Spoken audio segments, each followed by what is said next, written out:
Go ahead. Good evening, fellow Gen members, CAB members, alumni, and whoever else is interested enough to learn more about this club. My name is Lawrence Ferrer. You can call me Lance, and I formally accept my nomination for membership chair for the 26-27 cabinet year. Some icebreaker info about me. I'm finishing up my third year as a kinesiology exercise science major. I was the historian for PAC last year. I played Tito Louie in Skit in PCN 39, and I danced Snakeling in PCN 38. Shout out Twisted. I was in drumline all 4 years of high school, and I've coached drumline at Cerritos High School for the past 3 years. After being super active in PAC for the past 2 years, I decided to switch things up. Now, I've been marching snare for a percussion ensemble called Orange County Independent since November of last year. I'm actually in Ohio right now for the last week of our season, and the fact that I'm doing my membership speech here is a perfect example of how I've been juggling back and forth between PAC and my drumline community. I love both communities and I've thrived in both settings, but no matter what I did, I felt like I couldn't really fully commit to one. Taking this past year off of PAC and focusing on drumline helped me settle this internal conflict I've been having. I learned I thrived the most through PAC. It's became a place where I could fully be myself without judgment, and I've made many connections through drumline, but the relationships I've made through PAC top all of them. There's a sort of charm that this club has that makes these relationships so special. It's a sense of family.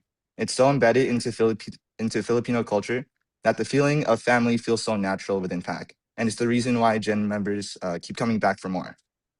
As membership chair, my number one goal is to create a welcoming community for anyone that needs it. I want to see every individual in the club grow as people. I want to strive to have everyone in the club be at least acquainted with each other in order for the club to feel like a big family. This also will help veer away from any little cliques created within the club. And on top of that, I want everyone in the club to look back at the year and see how much they've evolved. At this point of the year, everyone in this room has had this feeling one way or another. And I want to bring that feeling to as many people as possible through my position next year. My experience as historian, combined with the close relationship I have with lots of CAB members, also helped me understand how to best operate as membership chair. I know how to best crowd control for icebreakers, socials, and I understand how my fellow pillars operate, and I know how to best collaborate with them throughout the year. I know where I need to step up as membership chair or take a step back just to let things play out. The aspect of membership chair I believe I understand the most is AKA. I was picked up into North in fall of 23 by my Kuya Easer. And as a Kuya now, I have 8 audings, all of which I love very much, but also vary in terms of how active they are. I have audings who are so active they're in cabinet for the club. And at the same time, I have audings who I rarely interact with because they prefer the space. Meaning, I understand the spectrum of how relationships between audings and bigs work from year to year. This knowledge will help me make the best pairings for next year and will help me point new bigs and littles into the right direction to help find a connection that best fits with themselves. On top of that, on top of that, I want to treat every Gen member the same way I treat my audience. This ties back into my goal of wanting to see everyone in the club grow as people. I want to have a good relationship with as many people as I can, care for what they have going on in their lives, and see how they can grow and evolve. This past spring, I was given the opportunity to be on this semester's pairing committee. Using my knowledge and experience of AKA, I was able to create many pairings that connected on a deep level. And seeing these pairings, I put together a workout on a high level brings me immense joy. As a member of the club for the past 3 years, I've seen many people come into the club and many people detach from the club to pursue bigger and better things. My goals for the club aren't centered around keeping people around. They're centered around creating a place for people to go to when they need it. This club is an opportunity for people to find who they are and be part of a collective bigger than themselves. For these reasons, please consider me for your vote for next year's membership chair. Thank you.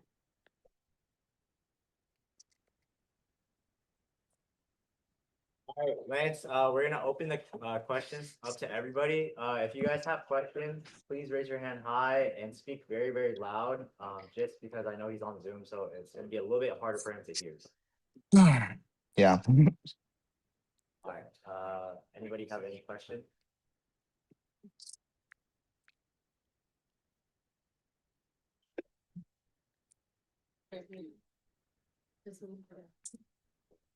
Okay, Lance, can you hear me? Yes, Let's see. To start, what are your non-negotiables as membership chair? Hmm. My non-negotiables in terms of just working with a cabinet in general, I want everyone in cabinet to just lose their ego. I cannot work with egos just because if there isn't like an if how do I word this? Everyone in cabinet doesn't have an open mind and isn't open to learning new things or going with ideas that may seem better, um, then I feel like we wouldn't progress as much or as efficiently throughout the club. Like say, for example, like if there's a suggestion for how I could run AKA better, given by someone that's lower than me in the minutes, and it actually works, then I'd actually want to run with that. That's the type of open mindset I want to run with without having the ego get in the way.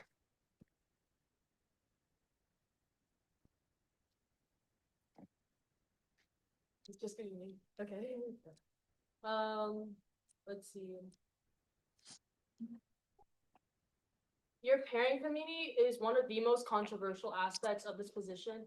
How will you ensure that your pairing committee remains fair and unbiased while also maintaining confidentiality of the pairings?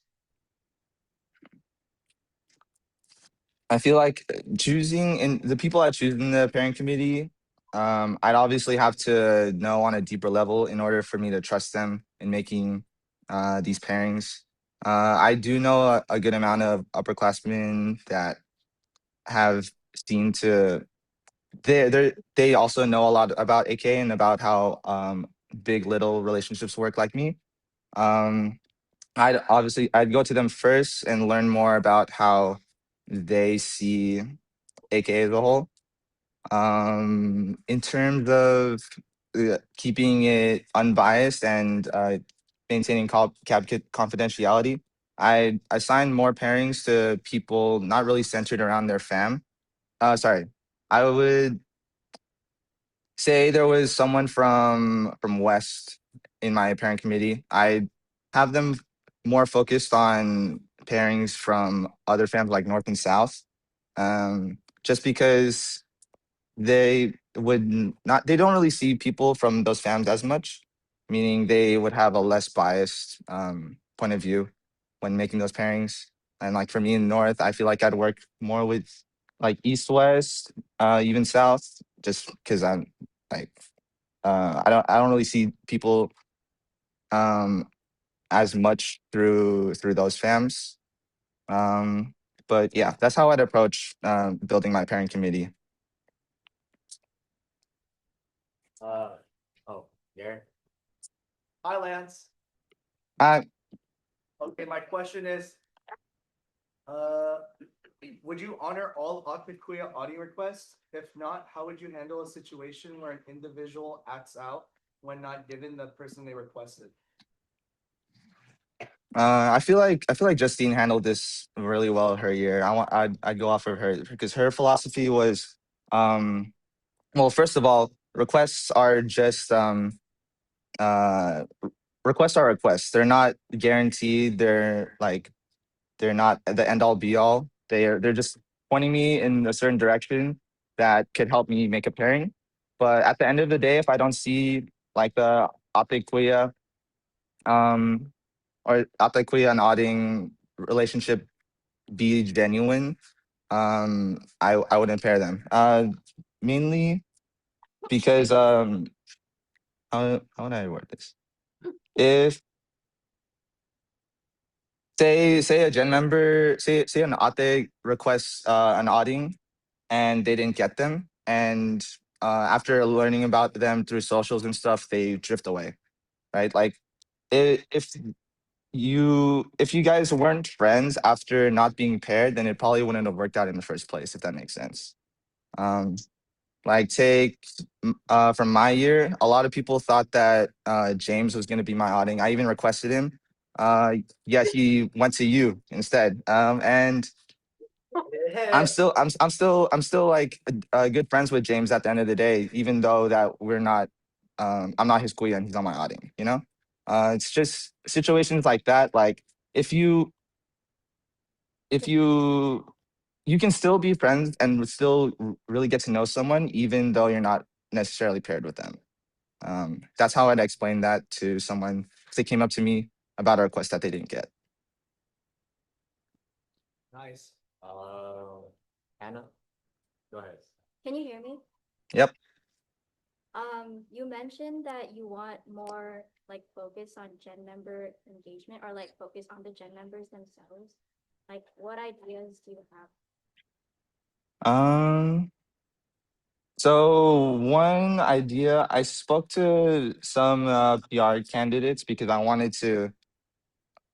One aspect of the club, or at least like through the social media, I feel like a lot of people interact with the stories when they're not able to go to gen meetings. One idea I had for Kapatism specifically, like if I'm just talking about specific ideas, one idea I had for Kapatism was doing a fam geocache. If you don't know what that is, it's kind of just like a scavenger hunt for like some.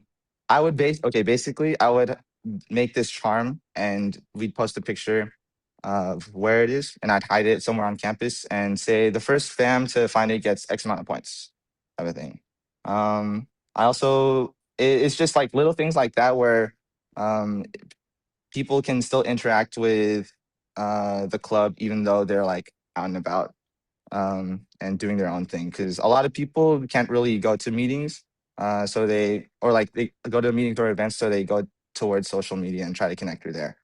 For the people that can go to events, I feel like one one aspect I really take advantage of is through the icebreakers. I don't want every icebreaker. Um, I don't want every icebreaker to include every person in the room that day. Like through my okay, I learned about this in my sports psych class. People are more inclined to participate in an activity when it's team based, and we see this a lot in like in, friendship games, PCN, pack turns, aka socials. Like it happens all the time. You put people in a group that haven't really interacted with each other, and the best things come out of them, and you start to meet people that you've never seen in the club before. That's how I uh, encourage more gen member engagement. Yeah. Okay, and then next question is coming from Jazzy. Can you hear me? Yep. Hello. So there's a possibility that you'll be working with your line and your girlfriend on cabinet. Especially since you wouldn't be on the executive board with them, how would you differentiate your guys' relationships outside and inside of cabinet? Um, Well, when I was historian, I worked with, even though I didn't really work with anyone in my line, I already worked with Hannah, and I feel like I already established like a clear business side and a clear casual side when it comes to getting stuff done in for the club. At the end of the day, we're all trying to do what's best for the club, and I feel like I'd be able to easily put like my relationship aside if um, I were to like call them out on something, or if they were to call me out on something, in order for the club to progress the way that we all wanted to go, you know. I feel like our relationship wouldn't really get in the way of us getting our work done. I know that my audience Kylie is running for secretary. If she does get the say if we both end up on cab together, I'd still treat her um, I still treat her in the professional setting. I still treat her as secretary. Outside of that, she's always my auditing. Um, yeah, I'd be able to differentiate that pretty well. Uh, Garen. Hold on. The uh, for AKA, let's say if you were a membership chair, Mhm. if you had a low budget, what would you personally do about it? Like to follow through with the event with a low budget. You know what I mean? The low budget. Um,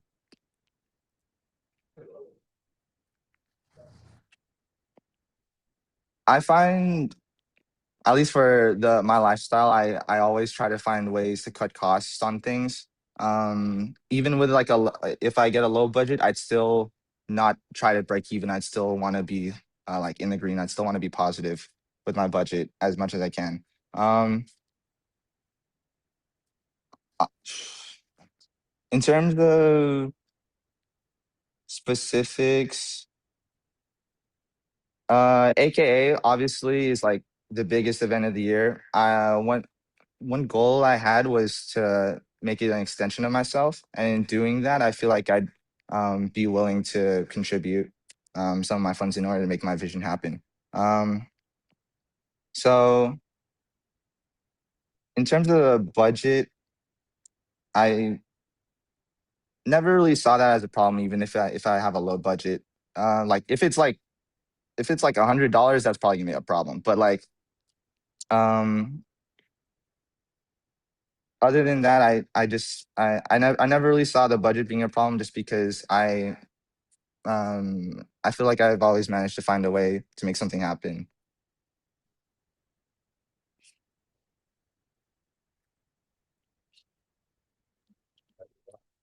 Can you give us an example, AKA theme? Example of AK theme.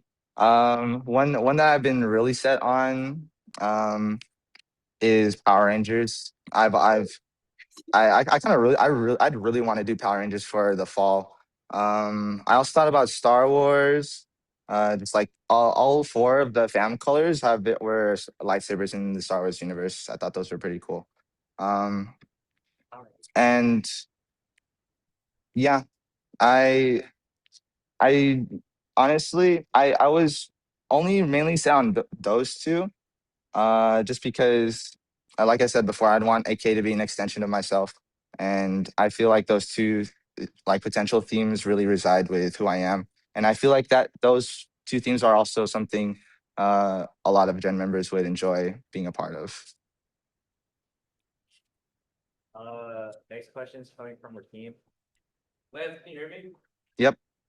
Okay, so earlier you mentioned that you want to like be kind of closely knitted within all the set members, Mm. but typically for like most people, maintaining like relations to a really large group and a large set of people, considering our numbers, really difficult. So how do you expect to still maintain your closely knit relationships like with your audience and your girlfriend, and still be able to like get closer in that sense to Gen members and maintain that as well?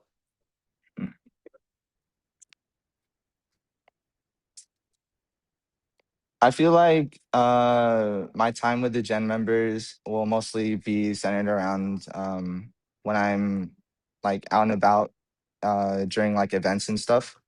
Um, Outside of that, I I would find myself kind of one. How do I explain this? One thing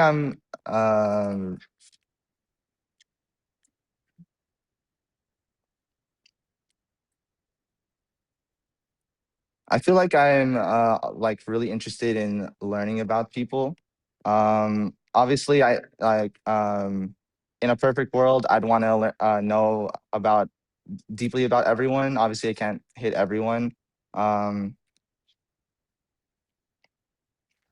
I'd still try to check in with my close relationships as much as I can, just because they'd still be on the top of my priority list. Um, but going around to Gen members and stuff, it'd mostly just be around like events and kind of when a lot of pack people are put together. I'd still want to try to connect with them as best as I can. Um, so yeah. Any other question?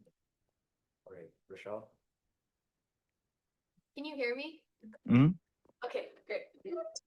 In the past and like historically in PAC, South has been a fam that's like larger in numbers and also has more active members. Are you gonna plan to combat this issue the same way past membership chairs have by only allowing South to pick up a limited number of audings? Or how else would you plan to combat that? Um, that problem, obviously, it's been a problem for many years. I feel there's not really any other way to combat it other than limiting the amount of outings that South gets. I feel like a lot of people in South have kind of come to understand how that works. Because like especially coming from North, you look at the. It's not really about the amount of outings you feed into the fam. It's about the amount of bigs that come back to pick up that keeps the lines growing and all that stuff. You see every AKA, no matter how much we try to limit the outings that South has, South is still the biggest fam out of the four. And at the same time, even though we try to give as many outings as we can to North, North is always still the smallest fam out of the four. Um, I I feel like um, going on top of limiting the amount of outings that go into South, I'd also try to encourage the amount of bigs that return to pick up in the smaller fams.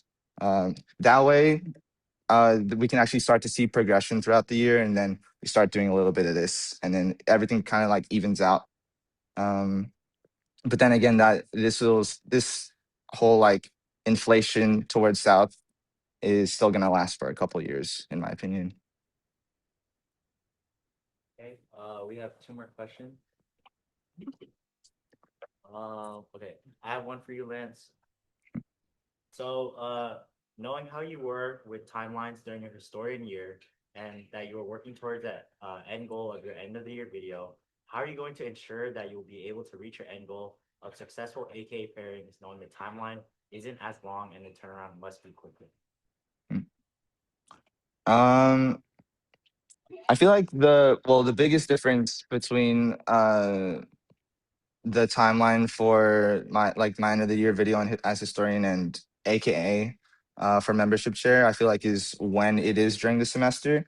Like for historian, grant granted, it is at the very end of the year, and would I would say I was pretty burnt out like at that time. It was literally like around this time last year, and I feel like my energy level then compared to where my energy level would be during AKA season, during the fall and spring, would be way different. On top of that, I feel like I'd be more motivated to get things done just because it's earlier on in the semester, and it's like a lot of people are still going to be really active, and the club is going to be like at its peak level during the time of AKA. I'd obviously still make it a top priority to get things done, but in terms of my energy and motivation, it would definitely be way higher than if it would be like at this point in the year, if that makes sense. Okay. And then last question, I'll give it to Garen. Yes. Earlier you said that you agreed with Justine's ideology when it comes to pairing requests, but for your own membership chair year, what are you gonna do to make the position you're on?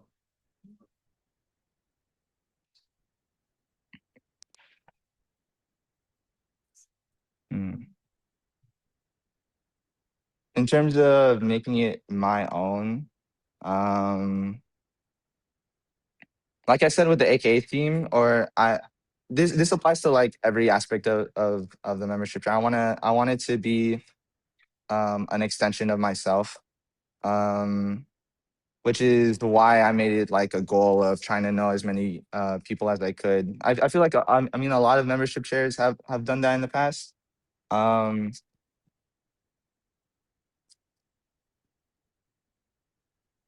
still, I still want it to be like sort of an extension of myself. Oh man, I had it. Sorry. I feel like for my year, instead of trying to reinvent the wheel, I want to just do the gig as best as I possibly can. Um, I feel like the past there's been a good amount of membership shares like Reed, Kevin, and Justine and Dan. Well, yeah, Reed, Kevin, Justine, and Danny. They've added a good amount of things into the club, and I feel like it's already a really solid blueprint that works. Obviously, I tweak things around in order for me to like where I see it would work efficiently. But a lot of the things that are already embedded into the club already work, have been seen to work. And for me as membership chair, I try to master all these things in order for me to just make the best year possible. Thank you. Is that it? Yeah. Thank you, Lance. No problem. Thanks. Okay, am I good to go? Yeah. Thank you. Okay, thank you guys. Thank you so much. I'll see you at home. No storage as soon as he finished. Thank fucking God. I'm gonna check my other SD cards and then if it's hooked, I'm gonna use my. Great question.